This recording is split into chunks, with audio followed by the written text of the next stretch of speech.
Bet the Juice podcast, Cody Mitchell. No Connor Holiday here, as we talked about on last week's show. He is in Atlanta doing some work he's pulling wires. He's wire puller. Don't exactly really know what he does every day. You probably knew we used to work together for a long time. Got a new job because he hates me. I could use a break from him as well. So it's actually worked out pretty nicely.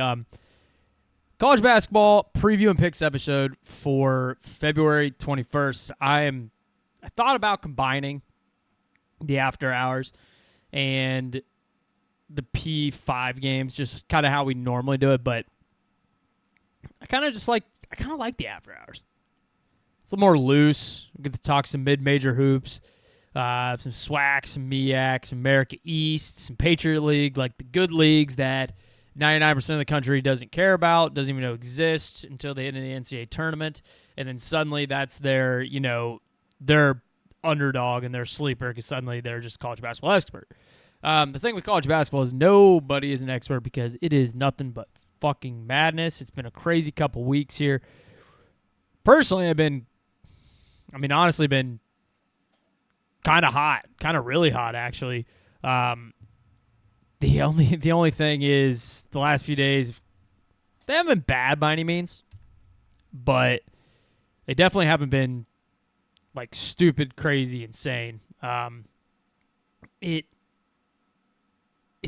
some weird stuff going on right now, especially like in the America East, like I was talking about I've talked about a couple times. Dude, there's some weird shit going on with these numbers, the way the lines are moving. Just yesterday, like NGIT was like opened up as a 1.5 point favorite at home against Albany, and they're like the number one team in the American East play.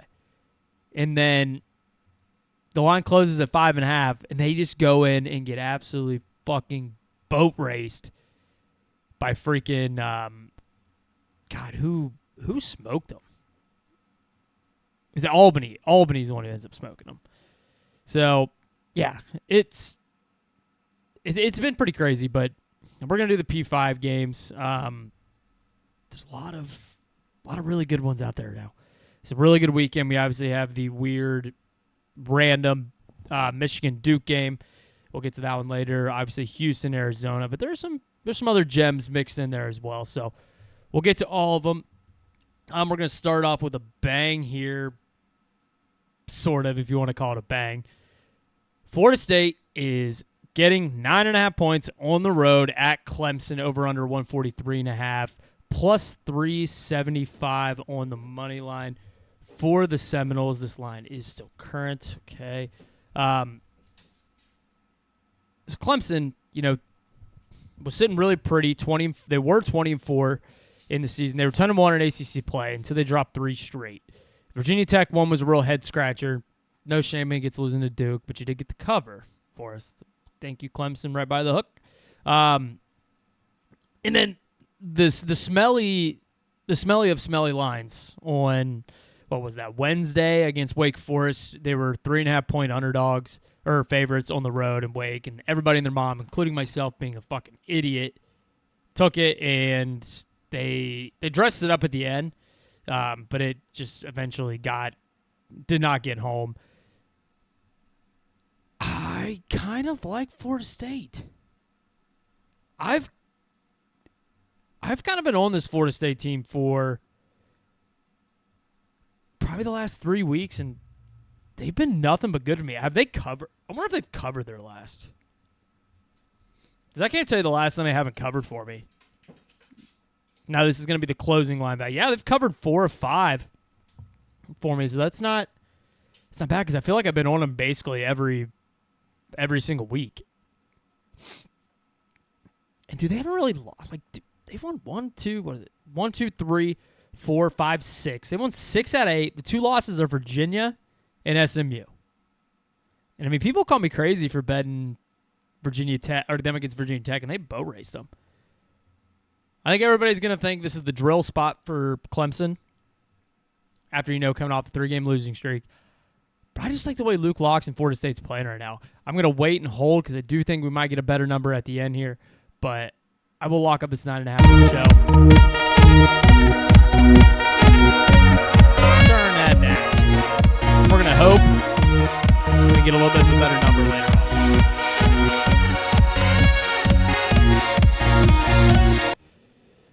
Let's move it on. We're going to stay in the ACC as we go in order here.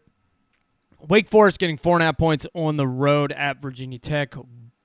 150.5 is the total. Plus 175 on the money line for the Demon Deacons in the team that, again, is probably the hardest to figure out in the sport. I can never figure out Wake Forest.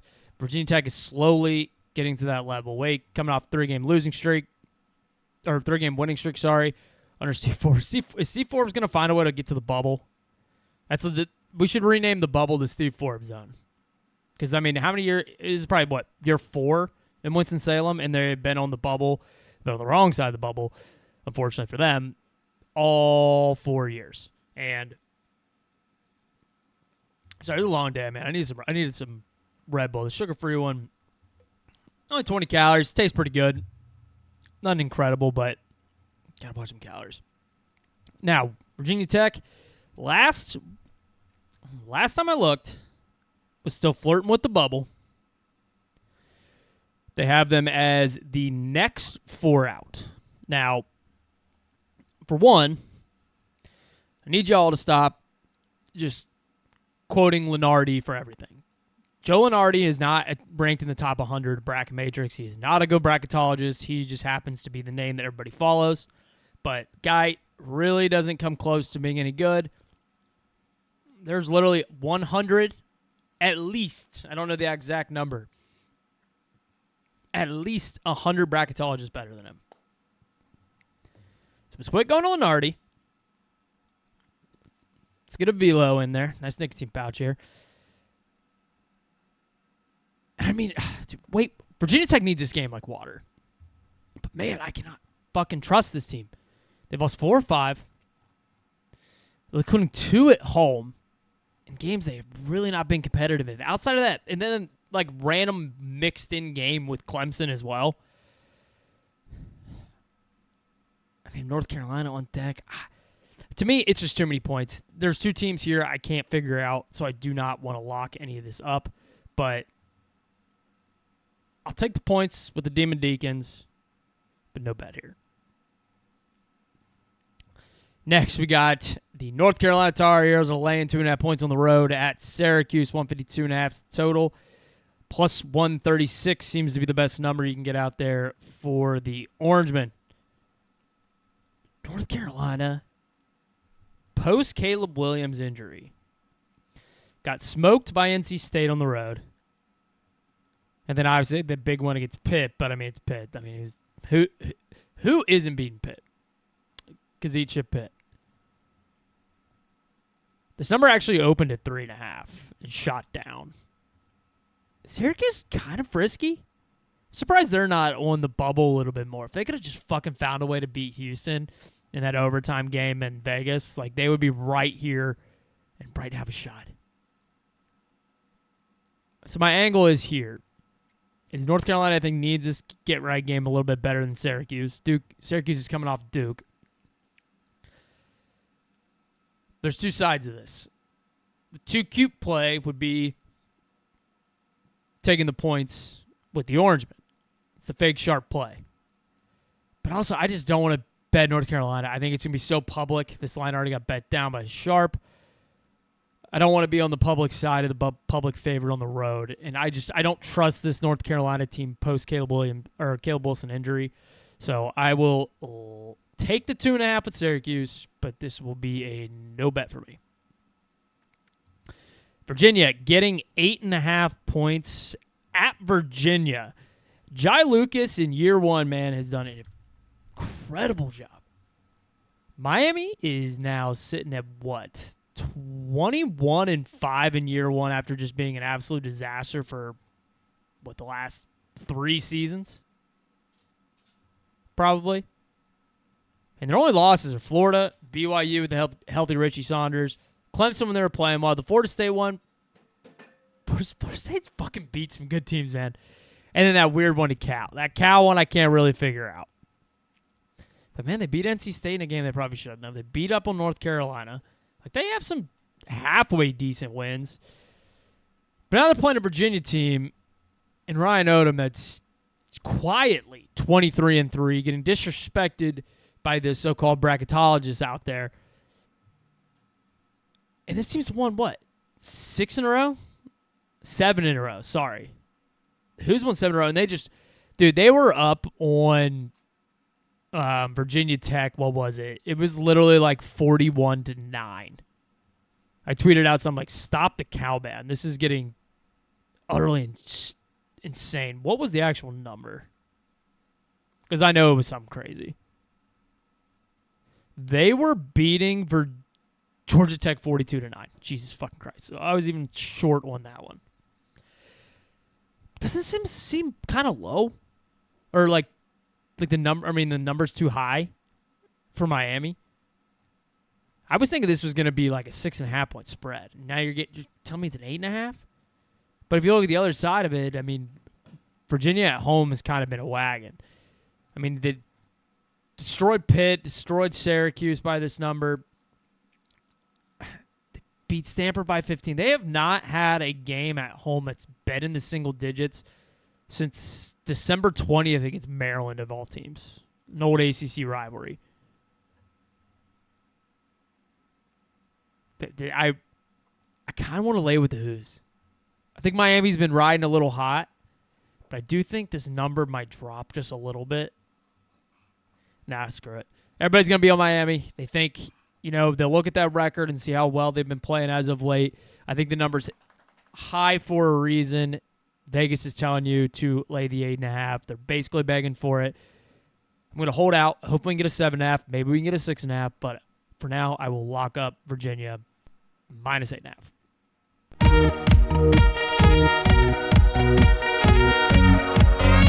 So there's an 8. Use Prime Sportsbook in Ohio. There is an 8. So we're going to take that 8. Next, we have a shitty game of the day. Notre Dame's getting 2.5 points on the road at Pitt. Eat shit Pitt. Plus 125 on the money line for the Fighting Irish. I don't want to bet. You won't talk me into betting this one. This would be a game that I would try to talk Connor into betting, and then we end up fighting on just to kind of piss him off. But, I mean, Notre Dame's 3-10. Oh, this might have implications, actually. Hold on a second. This game's going to have implications. For a 3-10 ACC team versus a 2-11 ACC team. Excuse me. The ACC still does that dumb shit when they got it. For one, it's dumb we have 18 teams in a conference. But only 15 make the conference tournament. And Notre Dame's got a 1-game lead over Pitt for that 15th spot in the ACC tournament. Now, if you're a Pitt fan, I don't think you even really care. I think you're one to get to the finish line. Get Capel out, figure out what's going to happen in the offseason, get the right guy in there. You probably won't. You always be little brother. I kind of want to bet Pitt. As gross as it is this the lowest we can get? 2.5 the lowest? No, we can get a 1.5 out there. You can get a minus 140 on the money line. It's the Bet the Jeep podcast. We bet those sometimes. I don't lay the 1.5. That's the rule. Take the 1.5. Do not lay the 1.5. As gross as it is, I'm going to bet Pitt. But I can't. I'm going to lock up Pitt, actually. But I can't play the music. I refuse to play the music for Pitt. It's just not going to happen. So, let's move on to the next game. Georgia Tech getting 23.5 points on the road at Louisville. 163.5 the total. 25-1 on the money line for the Yellow Jackets. Holy shit. What an ass beating that was the other day. That is a big number. You know what they say with favorites, man? Especially in this sport, you wait if you want the dog. And I'm probably going to take the dog. Yep, we're going in. I'm going to hold off. I think we can get a better number out there, but I pick the numbers that they are for right now, and I still like it.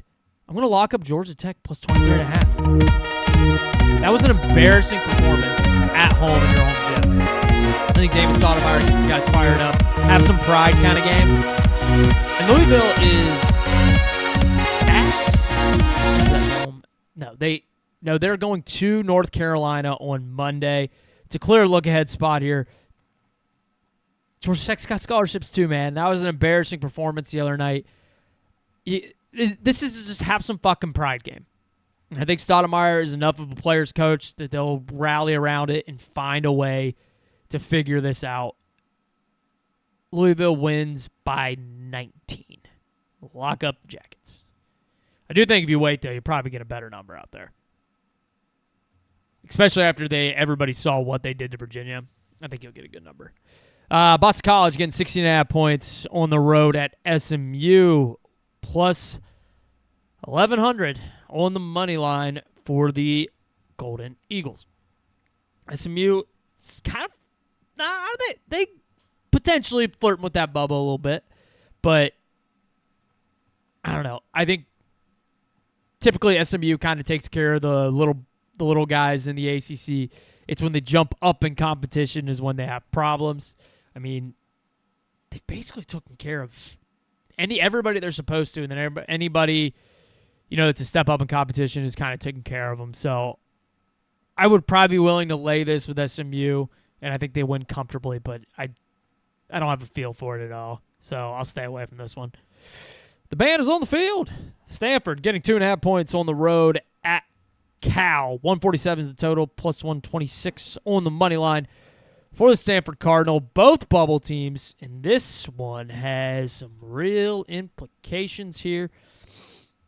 I think loser's 100% done. I think Stanford's probably already done, but loser is clearly going to have to win the ACC tournament if they want any chance of making the tournament. Stanford away from home, now this isn't a far travel, has been rough. Not won a lot of road games this season. They did beat Boston College, but everybody beats Boston College. But, they kept it close against Miami, but ultimately lost. And Miami and Cal aren't too crazy off of each other. They lost Florida State by 8. I'm not a giant fan of them at home or on the road at all. And on the other side, Cal has been pretty good at home. What did they do last year? I can't remember what happened last year with these two teams.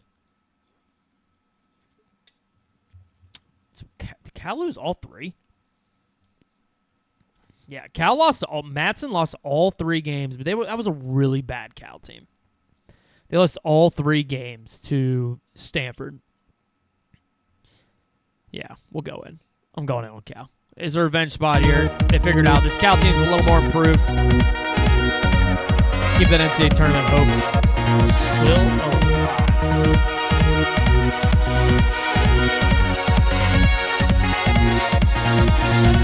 Does look like that is the best we're going to get here. Now, the big one. Michigan is laying 2.5 points against Duke. I can't remember where this game is being played. I have no idea. Actually, I have not looked this up. This is in Washington, D.C. So I'm assuming. I think Michigan fans will travel. I really do. I don't think the travel spot's gonna be anything for Michigan. They'll be there. But it will be. It'll be a decent. It's probably gonna be a pretty decent Duke crowd. But I think Michigan fans will travel. It's not gonna be anything insane. This line actually opened at 1.5, so Vegas is kind of giving Duke the Duke treatment. Is it that easy? Like, I know the line's gonna be a little weird because it is Duke, and Duke gets, the Cowboy treatment, the Celtics treatment, and basically anybody else in between that's, one of the premier programs, teams, whatever, that the public loves to bet on. Michigan's really fucking good. Yeah, that's what I want to get kind of addressed, too, is everybody thinks I'm just so anti-Michigan, and I'm just so low on them, and it's just hatred, the reason why I'm not, drooling over them. It's not that I don't think they can't win the national title. I do not think. I think they're probably the 3rd best team in the country. I do not think they're 1. I do not think they're 2. I also really don't. I'm not in love with the guards, and you have to have elite guard play and elite point guard play to win the national title. And I'm not saying that they can't win the national title. They 100% could. They're the odds-on favorite.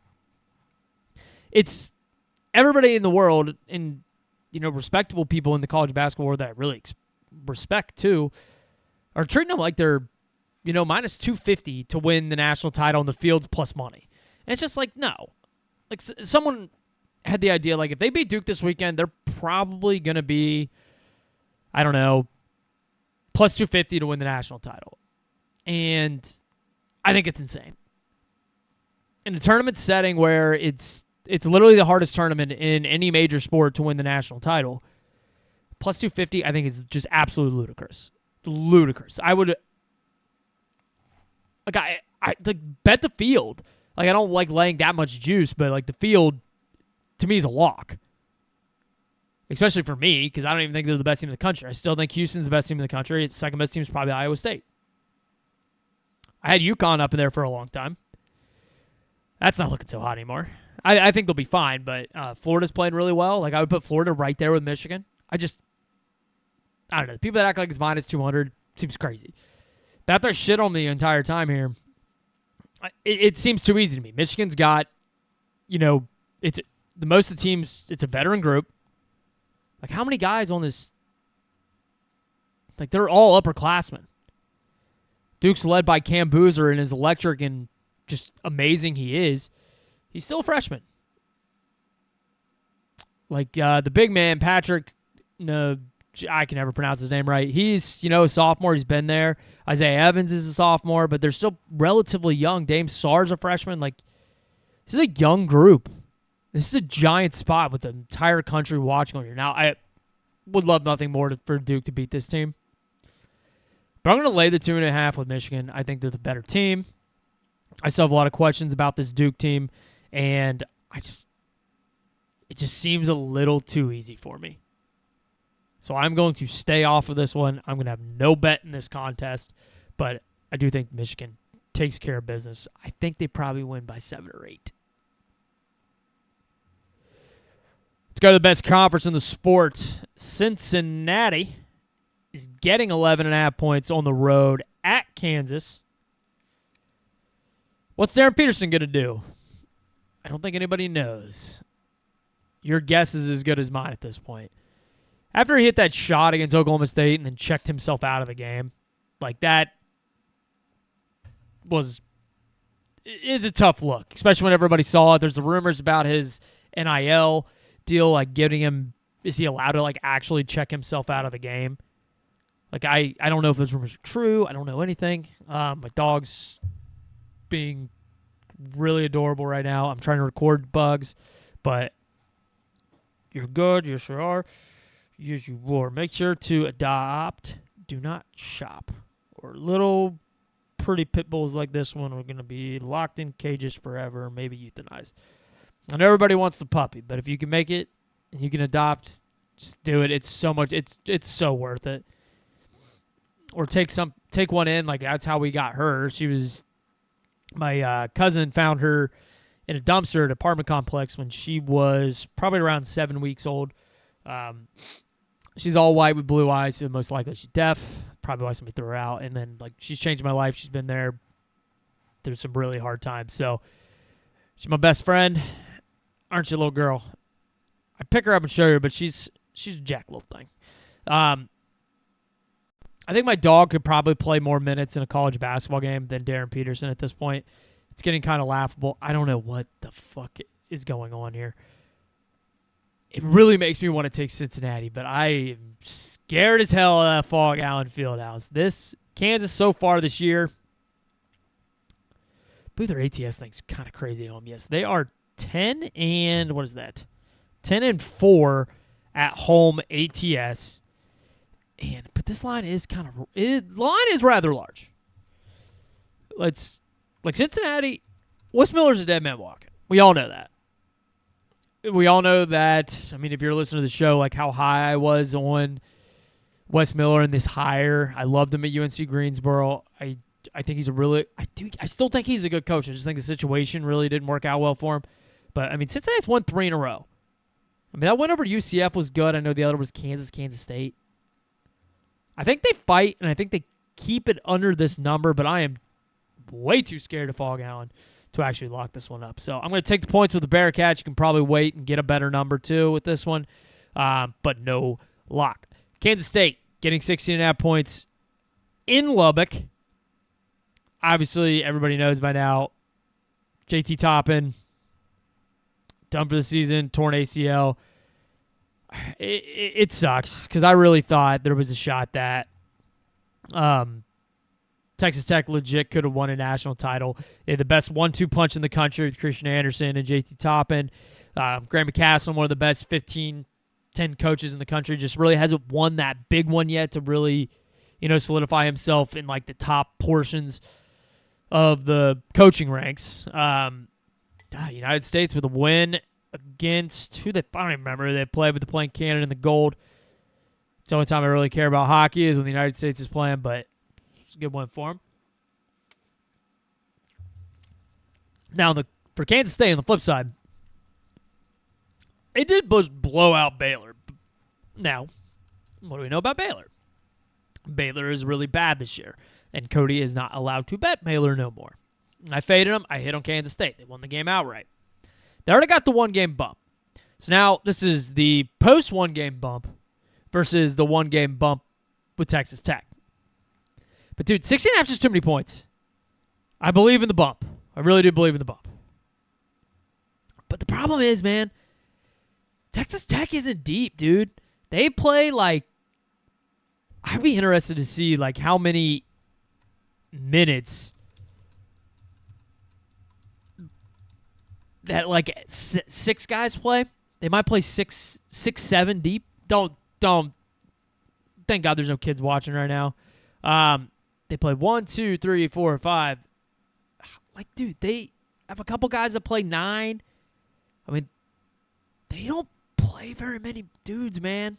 They're already thin, and now your best player and best rim protector, your best offensive rebounder, your best defensive rebounder, your best front court defender is hurt. Kansas State's still got guys. I don't think that 11-1 on the money line is that insane.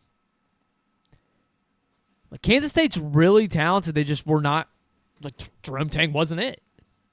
And now you're taking off the best player on a Texas Tech team. As much as I hate fading the one-game bump, it's just too many, man. It's going to be a lot for McCasland to overcome this JT Toppin injury.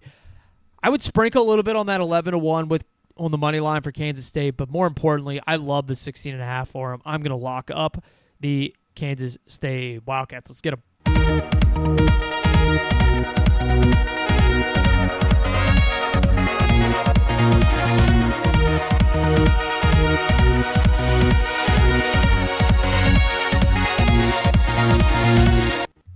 Next up, we got probably the game of the day. Arizona is getting 5.5 points at Houston. So I'm at 4.5. It's already jumped. You can still get a 4.5 out there if you are going to be on the Houston Cougars. So, man, I've already locked that up twice. Okay, let's definitely not bet that again. No Koa Pete for Arizona that has already been announced. He is out. Houston coming off the loss to Iowa State on Monday in one of the best games of the day. I still don't know how they didn't cover that 2.5. You got to get that rebound. You can't. As much as I love Tamian Lipsey, you got to be able to block him out. Now, question here for Houston is: are you able to neutralize this front court that Arizona has? You're going to have a big game from JoJo Tugler here. Kersenak is going to have to not play like a freshman. This is big boy ball. You're going to have to step up here and play. I just think the real advantage is the guards with Milo Uzan and Kingston Fleming's. He is just utterly fucking incredible. That dude has done some things with the basketball that I have not seen very much of in the NBA. Not that I watch the NBA, but you see the highlights and I'm like, that's an NBA move. That's an NBA player. I really think he should be in the consideration for top pick.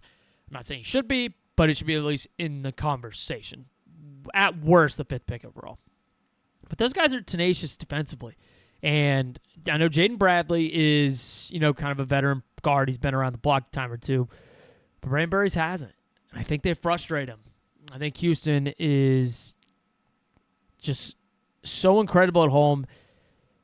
The tenacity that they play with, I think, is going to give Arizona some problems. And you kind of saw it with Texas against Texas Tech. Like, Texas Tech just out physicaled Arizona. And Houston is the ultimate physicality team. I think they punch Arizona in the mouth here, and I think we're starting to get to Tommy Lloyd season. I'm going to lock up the Cougars minus 4.5. I think they actually win this thing kind of comfortably. Honestly, I think maybe an alt line could be in play. Not. Arizona is desperate. I understand that. I still think Houston's best in the country. Let's move on here. Next up, we got Oklahoma State getting 3.5 points in Boulder against Colorado. 163.5 total plus 146 on the money line for the Pokes. It's kind of a low total. Oklahoma State basically was on the edge of making the NCAA tournament. Lost 4 in a row. This is the most desperate spot they're going to need all season. But, man, they have not won very many away games. They have beat Utah, and that's about it. And I actually don't hate Colorado and Boulder. I actually don't think Colorado's 4-9 in the Big 12. I mean, the Big 12 is the best league in the country. Like, it's nothing to be crazy ashamed of.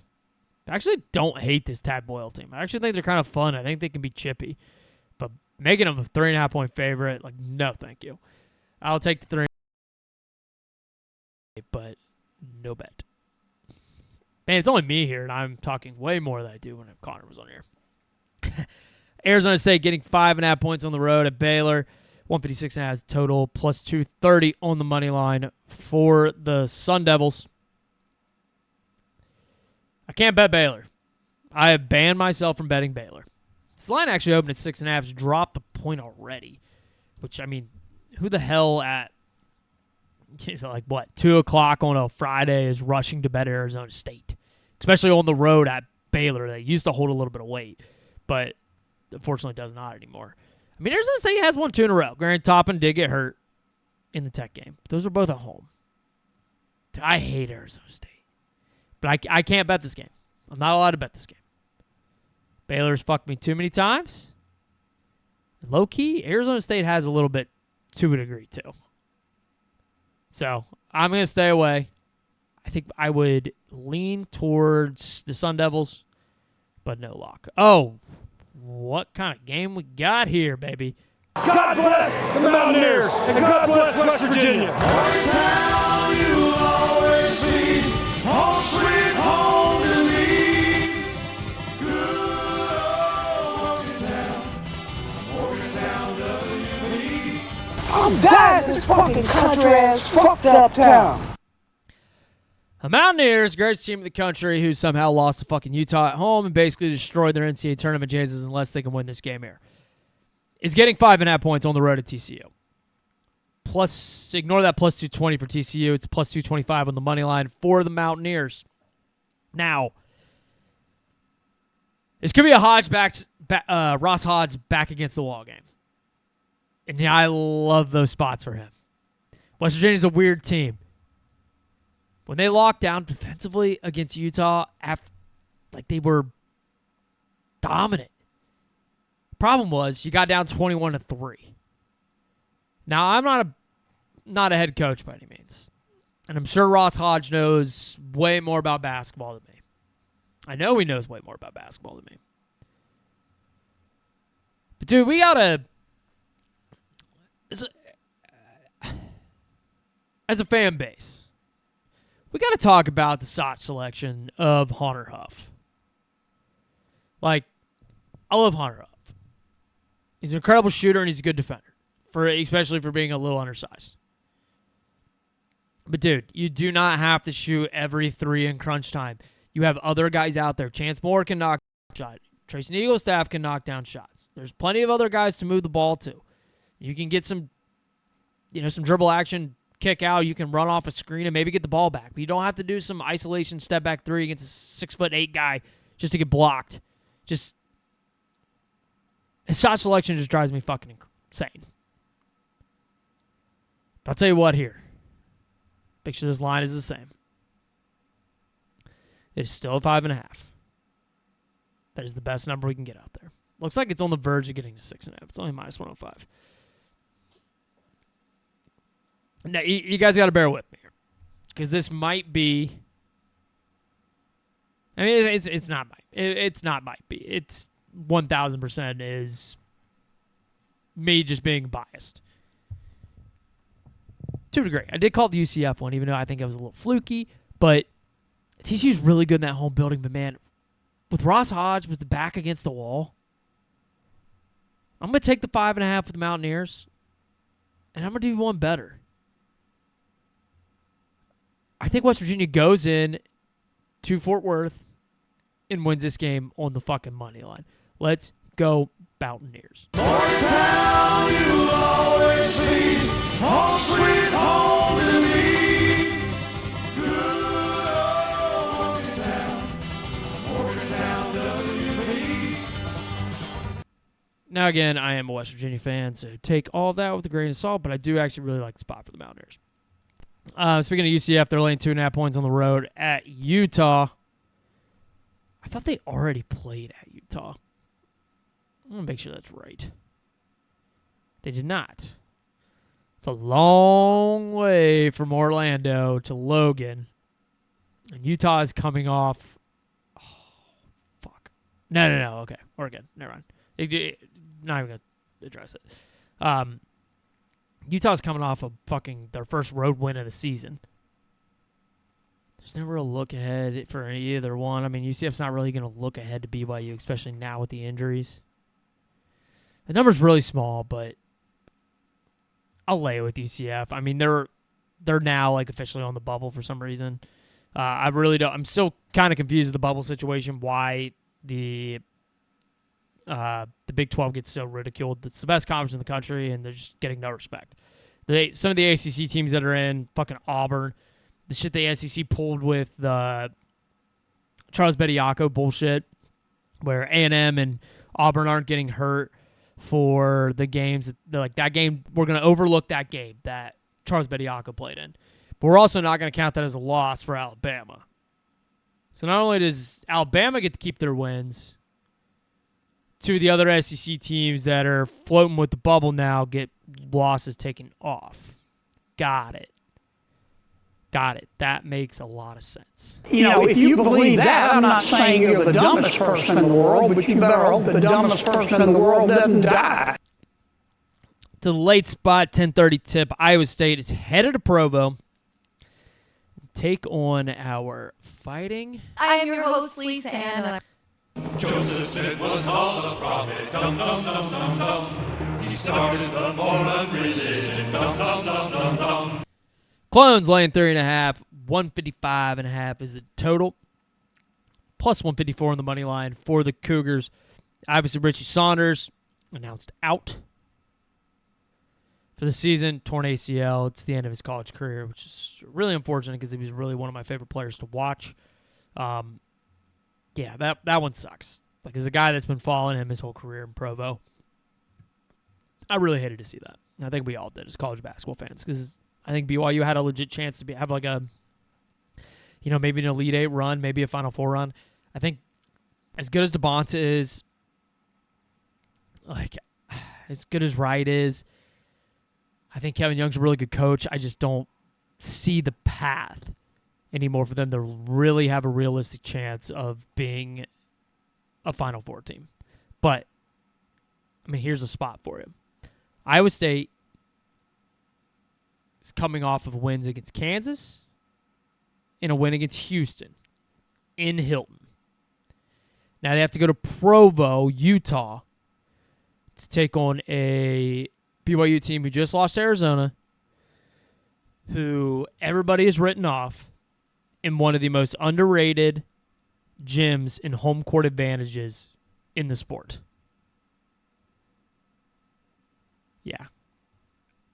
Cougars are winning this game outright, man. 1,000% winning this game outright. And you can get a 4.5 out there. So let's take that 4.5 with the Cougars. We're also going to bet on that fucking money line. Let's go Cougs. I think the Cougs rally around the injury of Richie Saunders. They had the home crowd behind them. Iowa State coming off 2 of the best wins of the season, 2 of the best wins in program history. I think it's a clear spot where they get tripped up here. This is almost like a scheduled loss for the Clones. I'm going to lock up BYU. Let's go, Cougs.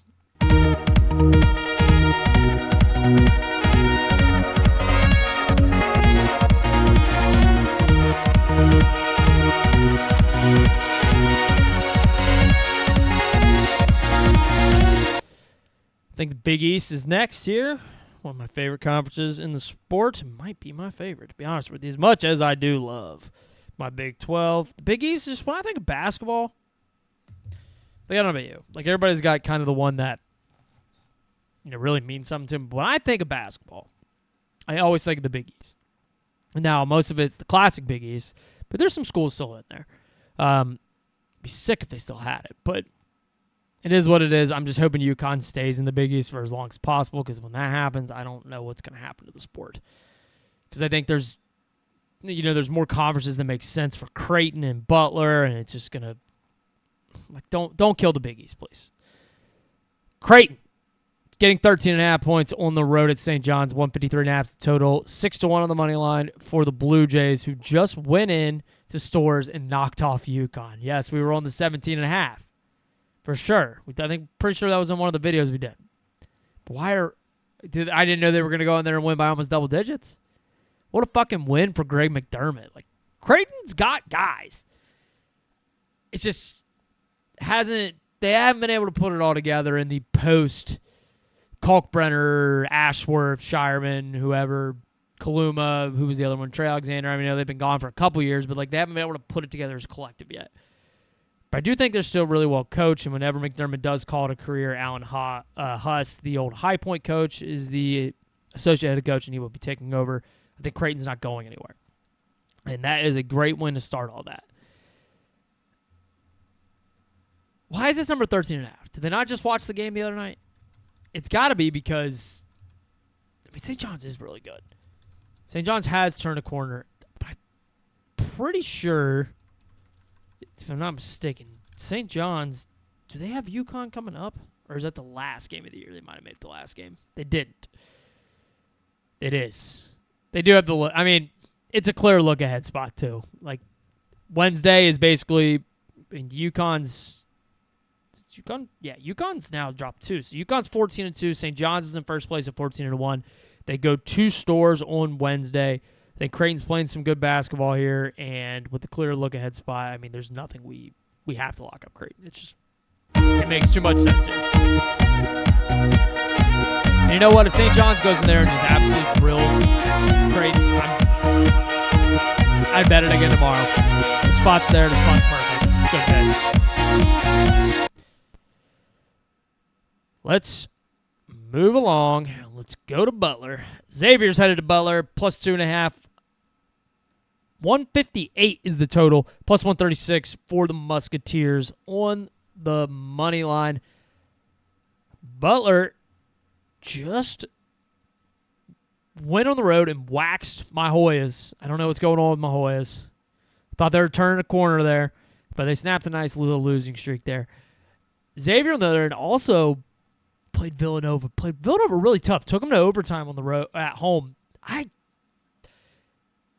Xavier's a team that I think is a lot better than the record. 13-13 overall, 5-10. But all their games, man, the 1 point loss to Creighton on the road, lost by 5 to St. John's at home. They did get kind of fucked up by Seton Hall. That game was a lot closer than that score, though. To beat DePaul, UConn is UConn. Took care of business. That was still when they were rolling. Took St. John's to overtime, beat Marquette, and then they just had that overtime loss against Villanova. I think Xavier's the move here, but, this is both bottom tier of the Big East. I don't really know if I really want to have a play on this one, but, my hunch says take the Musketeers with the points, but we're going to steer clear of this one. Can't lock every game. UConn laying 2.5 points on the road against Villanova. 140 is the total, plus 122 on the money line for the Wildcats. Just seems like a UConn drill spot, right? Coming off the big It's a tough spot, though, because you have St. John's on deck. And, I mean, that St. John's game kind of becomes... I think Hurley will have them focused, though, because you lose this one, the St. John's game kind of means nothing. The only thing it means is Dan Hurley and Rick Pitino can just continue to go at it with each other, because those two dudes do not like each other. And it's pretty blatant. Villanova's been underrated, man. And they've been really good at home all season long. 21-5 in year one of Kevin Willard. They have been what have they ATS? They're 8-6 ATS at home, straight up at home. They're 12-2. Like,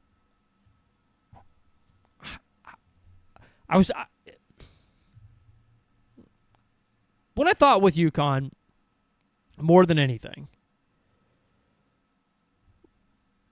was they're playing with their food a little bit in a down year in the Big East. That was my excuse for them the whole time, because it seemed like when they were out in non-con, they were having no problems going up against the big boys. Probably should have beat Arizona earlier in the season. Kind of struggled, or they had a couple injuries in that game that kind of let that game slip away. I don't know, man. I think they're actually just not playing well. And I don't know what it is. Hurley told the ref he'll see him in hell after they lost to Creighton. It's like, dude, you're 17-point dogs. Like, the refs, yeah, they might have had a couple bad calls in that game, but, like, you were a 17-point favorite. Like, you should be winning those games comfortably. But I will say, I think I've completely turned. I think I love Dan Hurley again. He's just getting so funny, and he just continues to not stop or give a fuck what anybody says. He just continues to, speak his mind and just act like a complete toddler out there, and he's embraced it, and I love it. And even if you like, it was like a nice like Belker. Love Dan Hurley. The antics started getting a little fucking out of control, and I couldn't do it. I hit this point here, but then it got so annoying, so childish. I started to love him again because it's just perfect. And it, like, legit, if you love him or hate him, like, he's an amazing thing for college basketball. Everybody needs a villain, and he plays it so perfectly. To this game, I'm kind of dancing around this one because I do not want to pick it, because I really don't have a side, because I haven't really picked the big games, man. I don't. There's a lot of spots I like this weekend, but it's really not in the big one. I'm going to lay it with UConn. I think UConn's the better team. I think they settle back in and get, pump the brakes on Villanova being back here. But with St. John's on deck and with them struggling right now, I do not want to lock it up.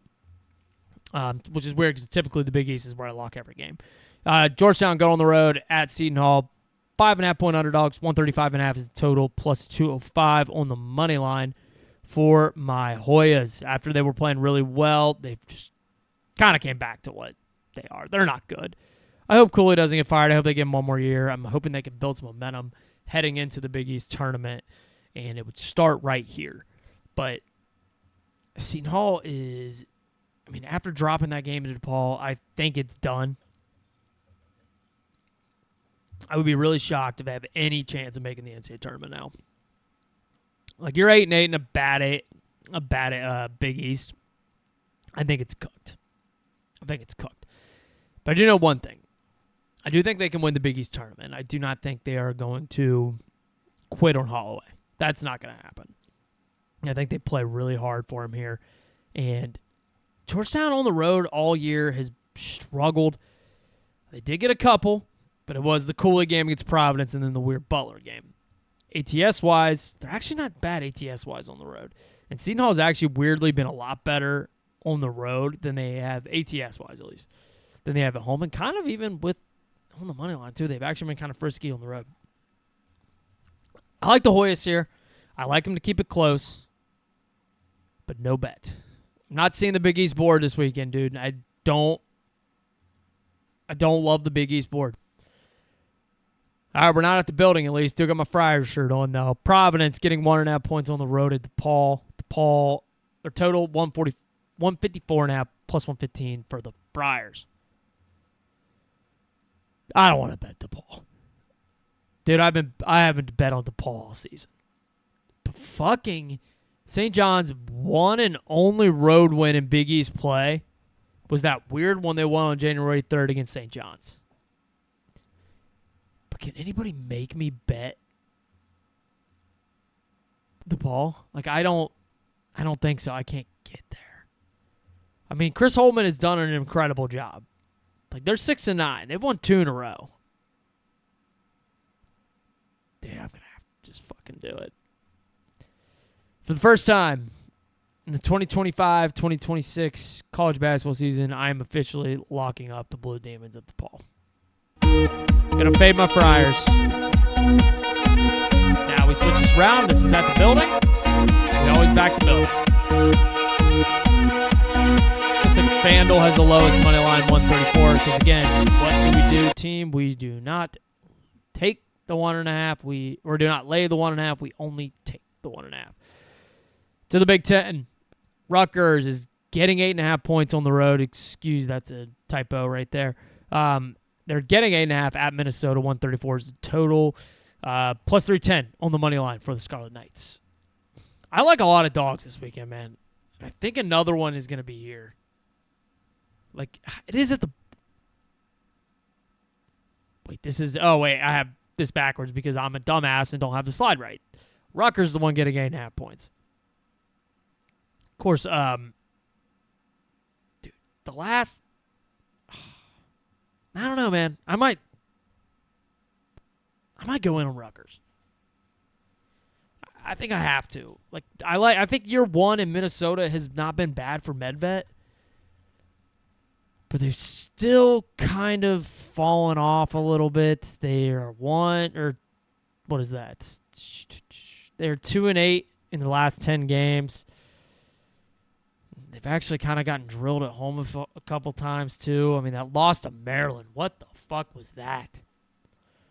They did just blow out Oregon somehow. Let's just stay away. Let's take the points with Rutgers and the Scarlet Knights, but we are not going to lock this one up. This doozy. Penn State getting 18.5 points on the road in Lincoln, Nebraska. 149.5 is the total. 14-1 for the Penn State Nittany Lions to win this game outright. Penn State just got fucking drilled at home, or on the road, at Rutgers. And now, yeah, let me make sure that's right. Yeah, they did. No, they were at home against Rutgers. My bad. I was about to say, that is a weird travel. They sent him, Big Ten sent him to Piscataway all the way to Lincoln, Nebraska. Yeah, that's not right. It's such a big number. Who's Nebraska got on deck? No look ahead for Nebraska. Okay. We're going to lay it with the Cornhuskers, but no bet. Everybody knows I don't like the Big Ten anyway. So this one. Classic. What a classic Big Ten rivalry. Washington is laying 4.5 points on the road at Maryland. Now, I think they're kind of telling us something here. Like, why is Washington laying 4.5 points? Maryland's actually starting to play a little bit better since they've gotten healthy. I think Buzz Williams is a really good coach. I still think he's a really good coach. I know it's been a tough year for him. But why the hell is Washington the ones coming in here laying points? Who is Washington to be laying anything? They're traveling all the way out east. No. Plus 170 on the money line. We're locking up the Terrapins. This is a win. I actually think for this one, though, I think you actually kind of want to get it in now. I think everybody else is kind of going to smell this one out. Washington's going to get fucked up tomorrow. Maybe I'll bet them against Rutgers the next time, or their next game, but dude, Maryland's winning this game. Man, Pac-12 game. It's only like they should have kept Pac-12 together, obviously. It's like, man, this is a classic of all classic Big Ten rivalries here with Oregon headed to USC. Ducks getting 5.5, 144.5 total, plus 220 on the money line for the Ducks. USC basically just take care of business, man. You're getting in the NCAA tournament. In year 2 under Eric Musselman, I don't think your team's that good by any means, but you've dropped 2 in a row. This should be a get-right spot, but they do have UCLA on deck. I don't really know if that's a look ahead, though. Like, do those two teams even care anymore? The fans don't care.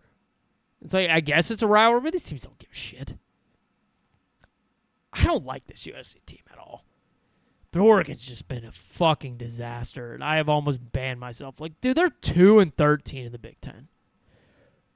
This team is talented. I don't understand what is going on in Eugene. And they just been getting drilled outside of that weird one against Purdue on the road. And they're coming. Give me the Ducks plus 5.5, but I'm not getting burned by Altman again. I think he's going to ride off in the sunset. Illinois is getting laying 6.5. Points against UCLA, 145.5 total, plus 230 on the money line for the Fighting Illini. I kind of hate on the Illini. I'm 100% a hater. I don't know why I am, but there's something about this Illinois team that I just don't know if I believe in. Which is crazy because I should, because they're super talented. I think it's a lot. It could definitely be a lot of the whites. They got a ton of whites, and that could definitely 1,000% play in there. UCLA, on the other hand, got some explaining to do, Mick. He's just losing his mind in the fucking press conferences, just blah, blah, blah, blah, yelling at reporters. I saw all he said today that he made up with the reporter for asked, did you raise your voice to me? Like, dude, I don't know what the hell. I don't know what's going on with Mick Cronin right now. Or the Bruins, man. I had them in the Final Four in my preseason rankings. Or my preseason prediction. And it's just been a kind of a season of hell. They're 17-9, and they're like a shoe-in to be in the NCAA tournament, which I think is kind of wild. Like, I don't really know what this team has done all year to deserve that. Let's see what their best win is, because I couldn't tell you a good win. So far, well, they did beat Purdue at home. But still, it's a far travel for Purdue. Besides that, dude, they beat Washington. Like, congratulations. I don't really think this UCLA team's that good. But it's far travel for Illinois. I'm buying in one last time. One last time. Let's lock up the Bruins plus 6.5. One last time.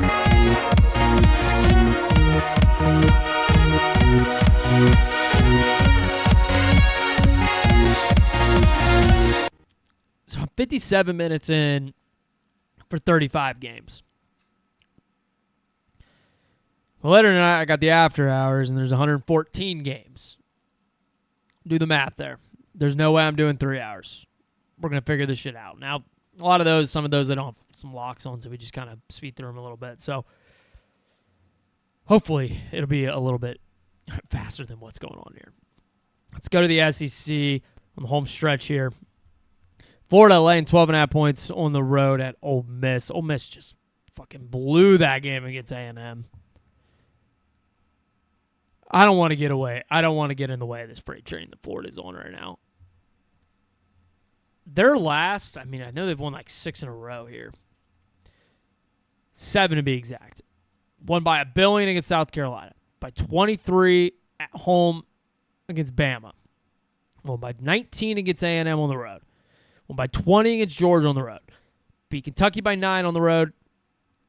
Took it kind of easy. 14-point win against South Carolina. I think they're going to drill them. I really do. I think Florida's going to absolutely fucking drill them. The issue for Ole Miss, more than anything, and I've been a backer of this team a lot, they can't rebound. And you're going against the best front court in the country. Yeah, I think Florida drills them here. They control the glass. This team's getting ready to win to have a shot to go back-to-back. I really don't know what this number's going to do, though.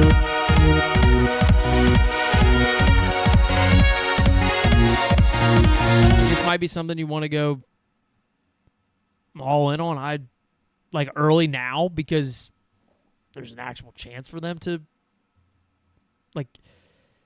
I don't know what the public is going to think and what a Sharp's going to do with this number. But I just know Florida's going to control the glass a lot. Chimilu, Congdon, Thomas Houck, somehow pronounced with the H-A-U-G-H. That's Houck. It is what it is. Yeah, I think Florida drills them here.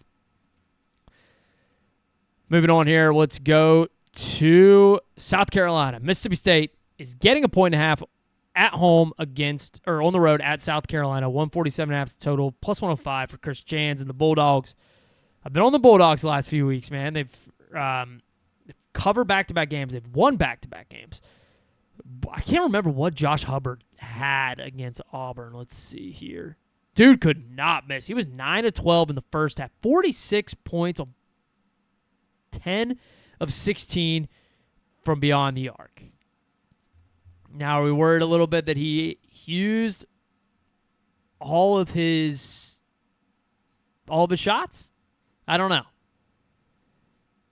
But South Carolina is an absolute fucking dumpster fire. I know my buddy JR likes South Carolina because of Eli Ellis, but they are awful. They haven't won a game in SEC play since January 20th, and that was at home against Oklahoma, who's at the bottom of it. But I think Jans and them have kind of figured it out a little bit, and I actually think this team's not bad by any means. They have talent. Josh Hubbard's a really good player. They've had the same guys there for the last, 3 years that Jans has been there. This team isn't bad. I'm going to lock up the Bulldogs here. I think they continue the momentum, and they're peaking at the right time here. They could be a frisky team in the SEC tournament. Let's go Chris Jans and the Bulldogs.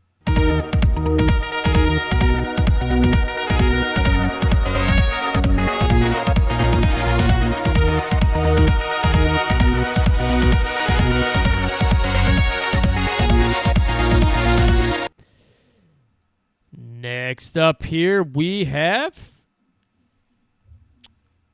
no Tennessee rival here. Tennessee is headed to Vanderbilt to take on the Commodores. Vanderbilt, who are actually kind of are they running the state this year?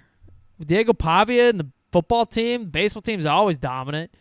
And now, what are they this year? They are 5 losses, 21-5. Now, this did open at 3.5. Has already dropped down to 2.5. And I actually kind of like where the line movement is headed because Vanderbilt, after the Duke Miles injury and the injury to Frankie Collins, they've kind of came back to earth after, starting off 16-0. They dropped 3 in a row. Miles comes back. He's been in and out of the lineup. Frankie Collins already obviously went down. He's probably done for the year. They just lost that weird one to Missouri the other night. Tennessee, on the other hand, has been just fine going on the road and getting wins outside of the one they just completely blew against Kentucky. Looks like I think it's a dog weekend. It's a dog weekend. And I think Tennessee reminds, Vanderbilt, we run this conference. This is Rick Barnes. This is Rick Barnes State. Binghamton, your time will come. It's just here. It's not here now. I think Tennessee rolls here, gets this done outright, but we will take the plus 2.5 to cover ourselves. Let's go, Volunteers. There is 3.5 still. So he's getting bet backed up. There are 3.5 out there right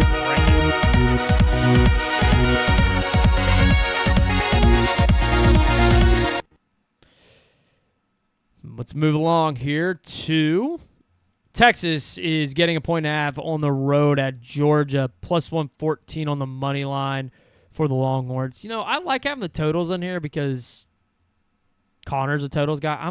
I think I'm done saying totals because I don't give a shit because I don't bet the total. I have not bet a college basketball total in years, probably 6-7 years. Never will be a totals guy. Don't understand. I just can never get them right. Way better at doing spreads, sides, money lines. Gonna stick with that. I will dabble in a little bit of team total.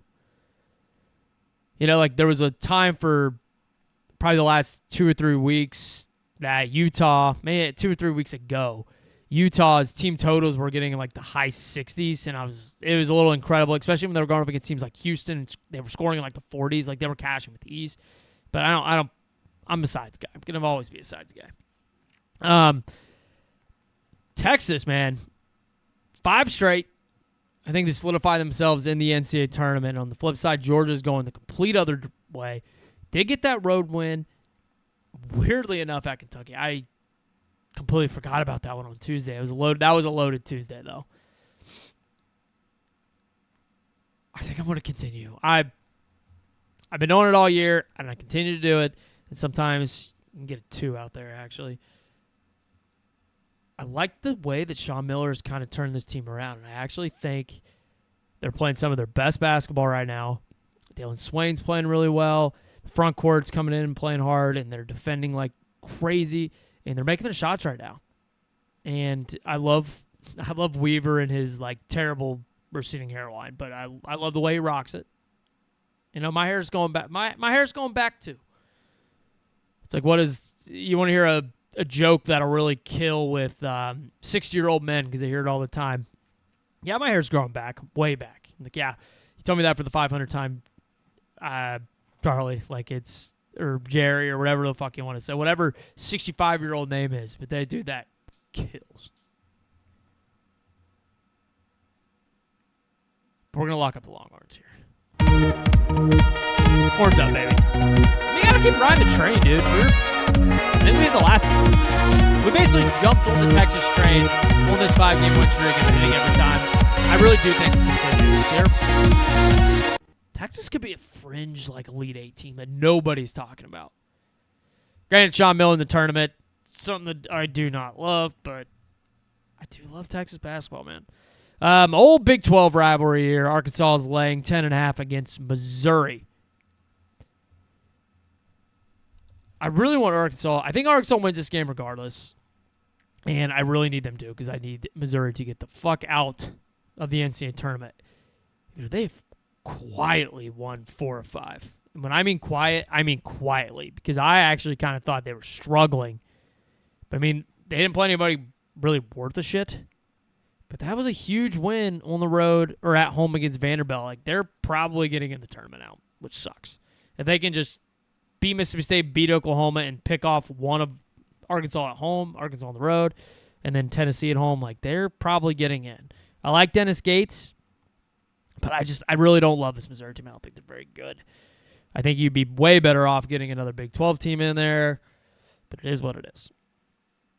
Flip side, Arkansas just came off double overtime or triple overtime, and probably the game of the season against Alabama. Darius Cuff, man, he is a stud.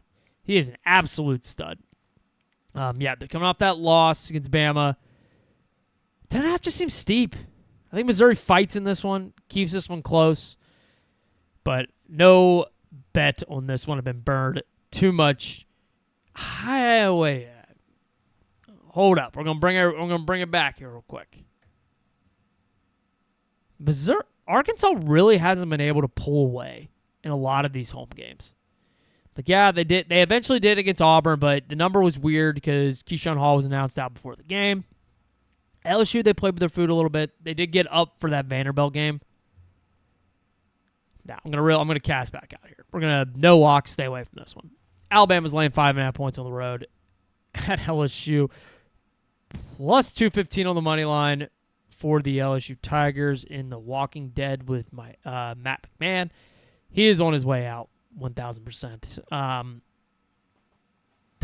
I want to bet LSU so bad, but that number, I was thinking I was going to at least get like a 7.5, and if I wait, you might. If it gets to the 7.5, I will lock up the Tigers. Alabama, again, just came off that double overtime thriller, and, I mean, you got to have a little bit of tired legs, right? That was a fast-paced, up-and-down kind of basketball game. There is no real look ahead for Alabama either, so it's going to be tough to lock that one up, so we're going to stay away from it, but I will take the points with the Tigers. If it gets to 7.5, 8, I think I'm going in. Texas A&M laying 1.5 on the road at Oklahoma.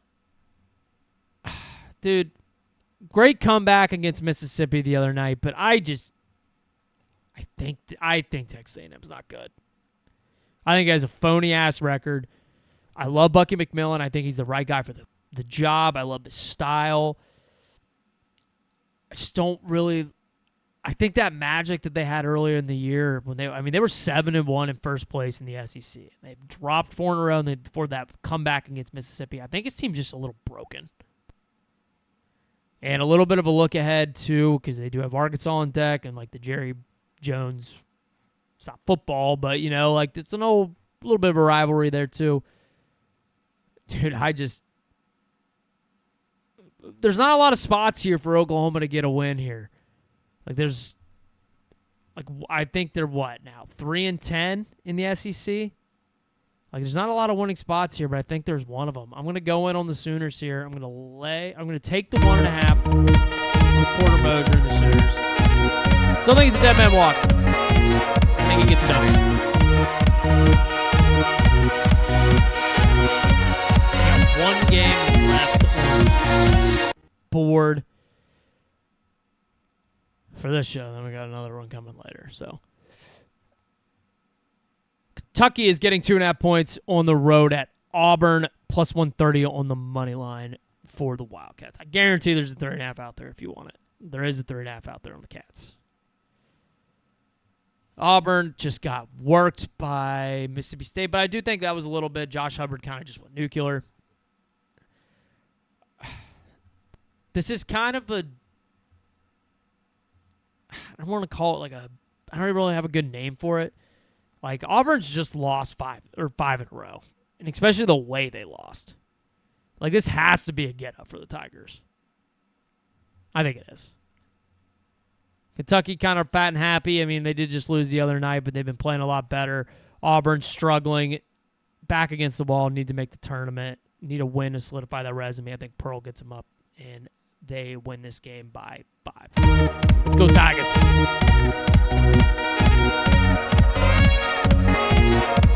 It's a good spot. It's a really good spot to catch.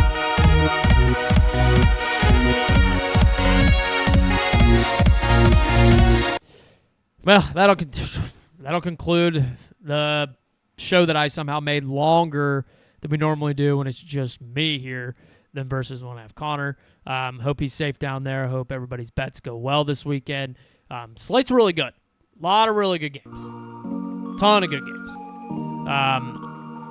Yeah, I will be back later tonight for the After Hours. I don't know if anybody knew this, but that show was live on YouTube. I was trying to test it out, make sure it was actually like working well.